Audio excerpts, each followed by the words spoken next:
Hi, welcome. Today we're going to be talking about childhood trauma and how it shows up in our adult lives. And today I have with me Hazel, licensed marriage and family therapist. Thank you so much for joining us today. Yes, I'm glad to be here. Thank you. So let's dive into it.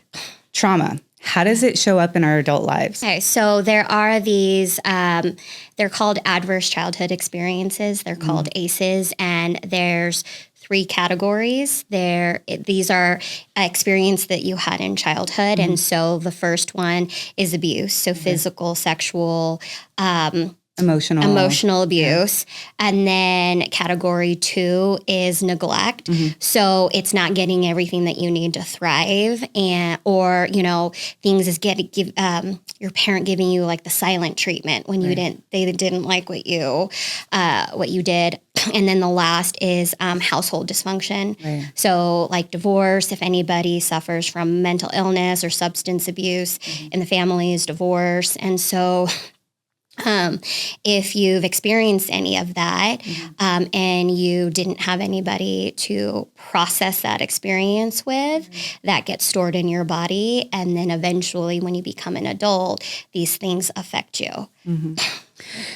So if somebody is experiencing anxiety, like day-to-day worry, or let's say depression, just feeling low self-esteem, self-worth on a regular basis, how would they know if it's from childhood trauma or just a mental health, anxiety, depression diagnosis? So, I've done some training where, anxiety is trauma, right? We develop this anxiety because of those experiences. And so like a lot of the times, because I work with complex trauma with people who experience childhood trauma, I get clients that feel like they're always going to get in trouble. They felt that their anxiety or depression like their entire life. They have a hard time connecting with people, creating support systems, being vulnerable with people. And they just feel so drained because they just can't get anything done because they're trying to avoid something. Okay. So if somebody came in to see you for therapy and they were experiencing anxiety, depression, how would you help them through that, support them? So first we would explore just their story. Okay. So I'm definitely a narrative therapist where I just want to know the client's story from birth up until they show up in my office. And then once I know that, I really focus on the mind and body of how do we create safety for their body. Because the body, trauma is stored in the body. And so I utilize a lot of bottom-up techniques. So sometimes I get a lot of clients that come in and say, I've done tons and tons of therapy and nothing has changed, right? So up here, cognitively, they can better understand why things are happening, but their body still feels like they're going to get in trouble or something bad's going to happen. And so I help them learn to kind of befriend their body and those sensations and using those as signs of what they need for themselves. Right. And a lot of times I find that people don't even recognize when their body is giving them a message. Like, for example, sometimes we don't realize how tight we are. If we're tight in our shoulders or when we're talking, are we balling up our fists or are we shaking our leg really? So sometimes just even bringing that awareness, is that what you're talking about starting with them? Yes. Okay. Kind of noticing, right? A lot of my clients will feel a lot of their feelings or their sensations in their stomach, and then they'll make it go away, right? And it's like, oh no, we needed to go there, but I also know that we also have to take it slow. When we're working with trauma, I always tell my clients we got to take it slow, just because our parts don't really trust that they're safe enough to come out. And I can talk about that more with IFS. Okay. Yeah, and you're right. A lot of people will report feeling sick, nauseous, sick. A lot of times we'll get referrals from ERs because somebody went there with a panic attack, but thought they were sick or heart attack, right? So once they're cleared medically, then that is the time that we would help support with trauma. Yes, I've had many clients, like you said, go to the doctor and it's a panic attack. Yeah. And they need that anxiety medication, which is great, right, for the short term, right? And then what we do is we help them create skills so then they can handle it when they decide that they're not going to be on the medication anymore. Really quick, going back to the body. So once somebody has awareness of maybe how their body is responding, telling them that they're anxious, not feeling safe, what do you do then? So what I do is we explore what is not making them feel safe, right? This person is giving me anxiety or this activity is giving me anxiety. Is it something you even want to do? So people don't realize it's really energy draining when we're doing things we don't like to do, right? But we do it because we want to connect with other people. And a lot of what childhood trauma affects is our connections with people. So sometimes we just want to be around people without being aware of being intentional of who we're with, what activity we're doing. And so sometimes, right, it's, like I'm just so stressed out, but it's, what have you done all day? Right? Like, have you done something that you didn't like to do? Did you just go to work and come home? Like, did you experience any joy during your day? And so once we start to connect with our bodies, we can start healing from that childhood trauma. Are there any exercises that you will walk somebody through or recommend to help with that? So I know I hear a lot of my clients say that, when they're feeling anxious, pausing. Right? I know it's so simple, but it's just pausing for like a minute. I've worked with people in the medical field where I know it's go, go, go, go, go. It's life or death. And it's like, hey, just take a moment, like go to the bathroom, then come back to your patients because they'll still be there. Right? But when you're able to take that pause, you take a breath and then you're able to go, okay, what do I need right now? And I forget where I heard this from, but in one of the trainings, I was told, the first thing that gets taken away during trauma is your breath, and it's the last thing that returns. Yeah. Right? And so it's a lot of, like meditations, breathing exercises, and it's intentional, right? I'm not going to say, just do box breathing and you'll be fine. It's what are you doing with that box breathing? How are you using it to be intentional? Is it just for the moment? That's great. But then what are you doing afterwards? Are you exploring like, hey, what happened in my body? What what was it that I was thinking I was needing? Because our body has, it's so important because it tells us what we need. Yeah. Right? But when we've experienced trauma, we check out, we dissociate, and there's nothing wrong with dissociation. Sometimes just to get us through the day, we'll do that, but we need to come back into our bodies, but it's really overwhelming when you come back into your body. Right. And I know you mentioned a few different techniques, and I think it's important to recognize that the reason why so many therapists will kind of go through several different techniques is what works for one person doesn't always work for the next, or one technique might be more triggering to another person. So that is one of our jobs too, is to kind of work with them and test some of these things and see what's comfortable for them. Because like you said, going back to that childhood trauma, safety is so important, making sure they're comfortable. And coming to therapy, like you were mentioning, like we have to test what works for one client, what doesn't.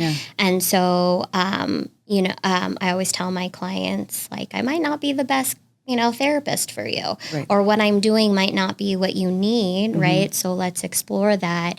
Because I do believe, even though I have all of these trainings, I also feel that the relationship is the most important. Absolutely. If you don't connect. If you don't have that, because I need to be attuned, the client needs to be attuned. I need to know where it's like, oh, okay, that's going to be overwhelming for them. We're not going to go there, right? Like I've had clients where we've had, like 3 years of a relationship in therapy, and something happens, and even though I built that relationship, I have to know that I have to step back a little bit and let them come to me and not just assume, right? We've built this relationship. We can process with them. We have to be able to take it. Meet them where they're at. Yeah, absolutely. So that is kind of paying attention to the body, kind of talking a little bit about some of that somatic type of work. There's some scary terms out there that really aren't that scary. So I want to talk about that. And one of those being brain spotting. So when people hear that, they're like, I don't want anyone messing with my brain. Like, I'd rather deal with this anxiety, trauma, whatever. No, leave my brain alone. Talk to us about that, because it's not as scary as it sounds. It's not. So you know, people will go in there and you're just looking at a wand. Right? I have a wand with a spot on it. But what it does is with trauma, depending on your eye position, right? When you, and so before I go into brain spotting, let's talk about big T traumas and little T traumas. So big T traumas, right, are sexual abuse, physical abuse, right, combat, natural disasters, and then little T traumas is staying in a heightened state for longer periods of time. And so usually during those traumas, right, like we were looking at a certain space, right? I've had clients where, you know, when they experienced that trauma, they were looking to the right.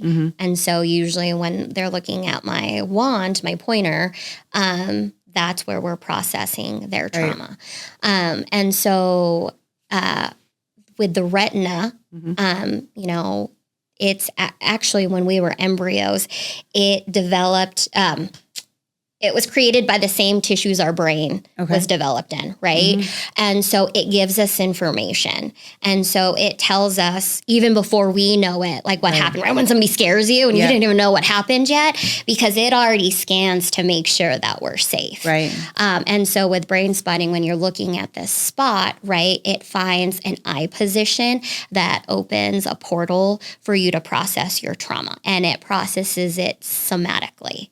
So yes, there's thoughts and feelings that come up, but a lot of it is through your body. And so that's where sometimes, especially with my clients with a lot of anxiety, when we first start doing brain spotting, they shut it off right away because they're feeling all of the things. They're truly feeling it. And it's, hey, we're only doing this for a short time, right? It's only going to be here in session. And then sometimes you know, if it does get in the way, sometimes it's also like a shutdown, so where people dissociate, right? Because it's just so much, and they're like, I don't feel anything. I'm just looking at a spot, and then that's when I know I have to explore more. And sometimes what I do is I use a little bit of internal family systems. And with IFS, we're consistent of parts, right? We've had these significant experiences that happen, and they develop these parts that are here to protect us. And usually, right, it's someone who is a manager, the one that has to control everything, is the one that says this isn't safe. And this is where, once again, when we have talked about we have to go at their pace and we have to meet them where they're at. Sometimes, you know, I will say, okay, does this feel too much? And if it feels too much, then we'll just go back to talk therapy. But I also let them know that it is too much, but for a short period of time for longer term relief. Right? Because sometimes when we analyze everything, we keep ourselves safe, but we're not really processing it out of our bodies. Right. And just to be clear, before any trauma or in-depth work into anxiety goes into play, or even depression, normally skills are given to help deal with those feelings, right? So it's not like you just walk in and sit down and a therapist will say, okay, we're going to open you wide up. No. They need to know that they can close that up. I even know, right? When I have to leave them. And so, you know, sometimes, you know, in our training, we've been told, right, we might have to text our next client and say, hey, I might be 15 minutes, 20 minutes late, so that you can close out and make sure that they're okay before they leave. Right. And by close out, you're referring to be able to regulate themselves. Okay. Yeah, going back to regulation. Yeah. Okay. Perfect. So you brought up IFS. Can you speak a little bit more on that? Yeah. Okay. So I am not level 1 trained, okay. But I am. I did one of the trainers trainings here in Las Vegas. Yeah. And so I still stay connected with the group to get more skills. But we're, like I said, consisted of parts. Yeah.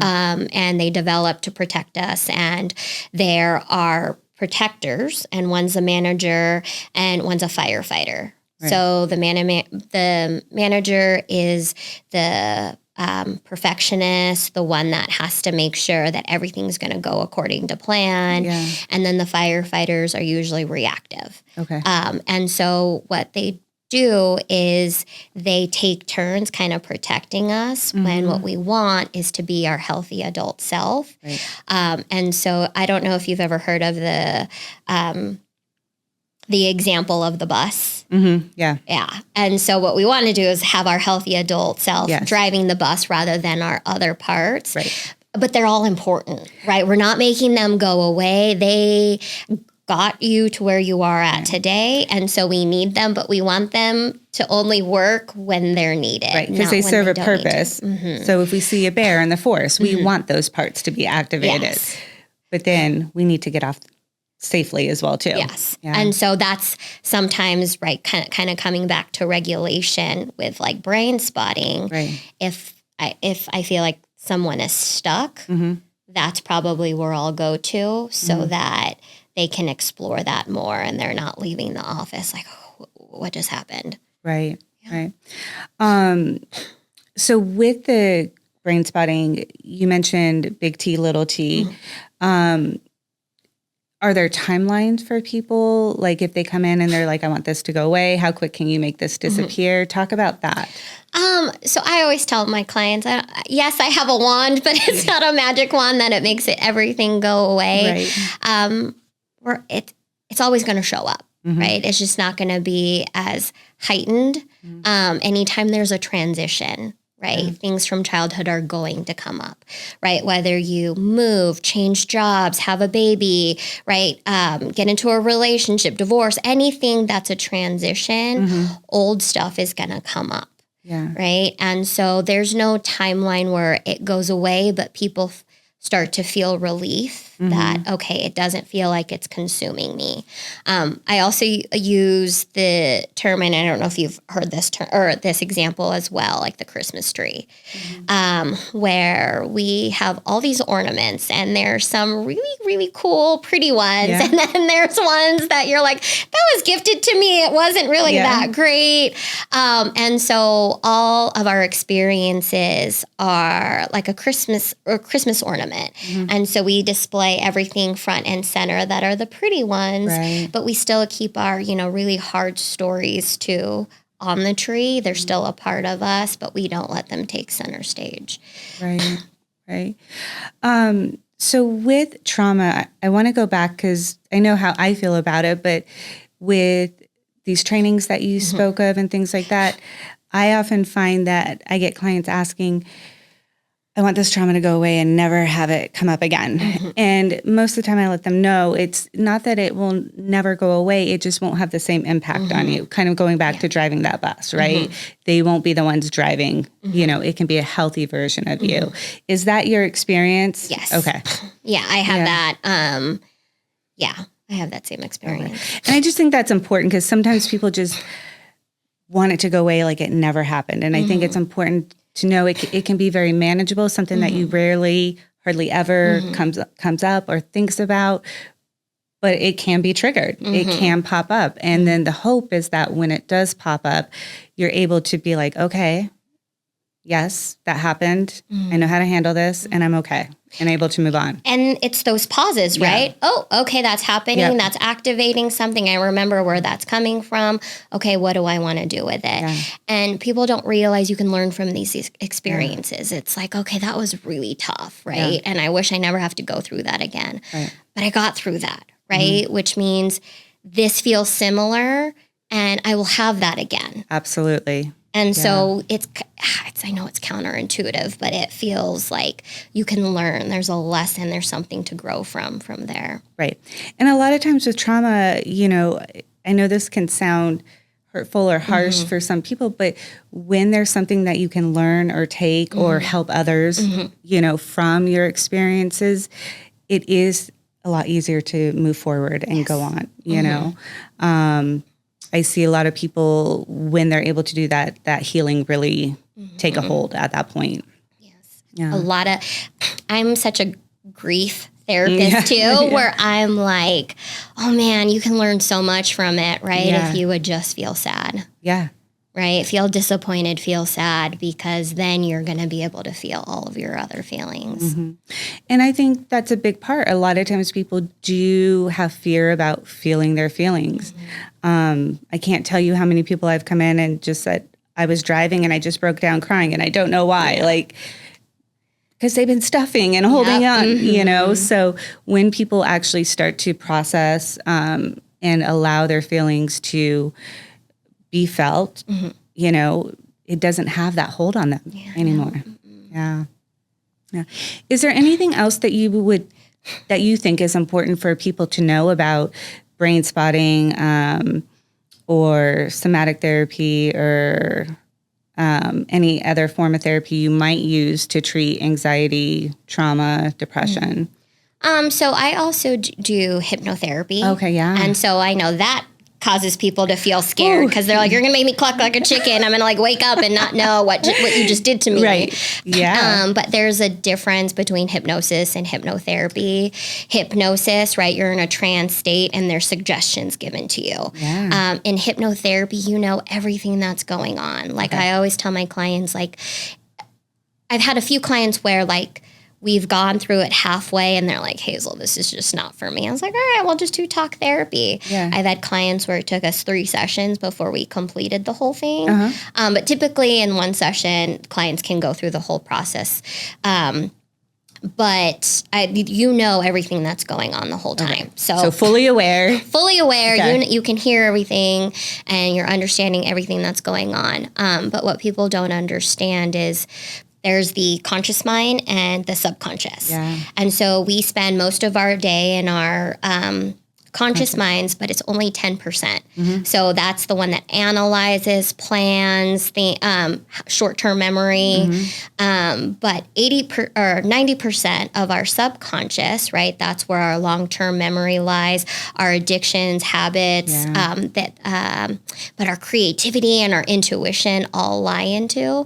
But we can't access that unless we're in a deep meditative state. Okay. Which is why, like, you know, I have my clients lay on the couch, right? And we start the hypnosis that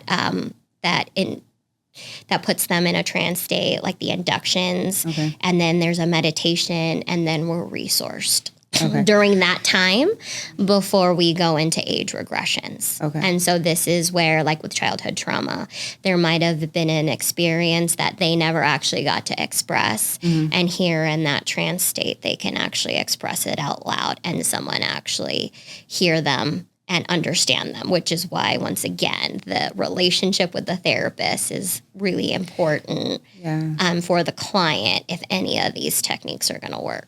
So to put it kind of in other terms, is it you want the individual to get to a calm, relaxed state so they can further access memories and parts? Yes. Okay. And it's like the bottom up thing, right? Like if I'm relaxed, I'm able to come back to my brain and go, okay, what do I need? Versus, right, my body's like, you know, so anxious. I'm just going, okay, how do I make this go away?